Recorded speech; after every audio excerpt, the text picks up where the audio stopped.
BlackRock for me is one of those companies that I find absolutely fascinating every time I return to them year after year as I make the Past the Interview series. At times in the past, I have mistakenly said that it's one of the easier interviews, and the more thought that goes into it and the more that I prepare people for these types of interviews, I realize BlackRock, you've really got to do your homework, you've really got to impress, be polished, make sure you really practice your answer over and over again, because I see so many tales about people doing one-way high view interviews and just getting rejected, just not getting anywhere. You know, you really want to stand out in what is a really outstanding company. BlackRock was started in 1988 and has grown to an $11 trillion behemoth in 2025. In fact, just in 2024 alone, it had $641 billion of inflows. So just to give you an idea about how quickly BlackRock is growing, its assets under management have grown 60% in the past 5 years, which is really pretty astonishing. When you think about other investment banks and their assets under management, no one really comes close. You know, your JP Morgan coming in at about $3 trillion. BlackRock acquired 3 major companies in 2024.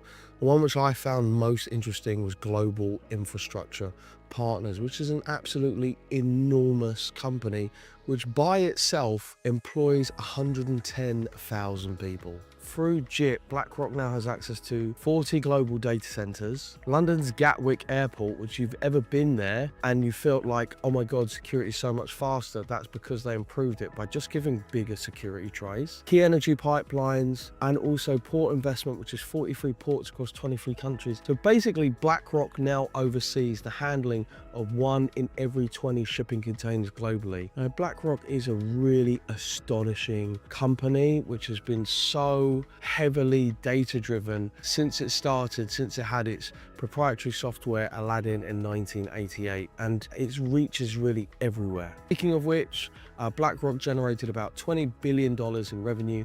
$1.6 billion of that was from Aladdin, which is its proprietary wealth management software, which is used by banks like HSBC, Allianz Bank, and Danske Bank. Over 50% of BlackRock's assets under management is retirement money or pension funds.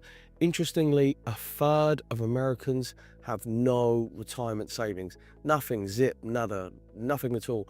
Well, the average American believes that for them to be able to retire comfortably, they would need to have put away $2,089,000.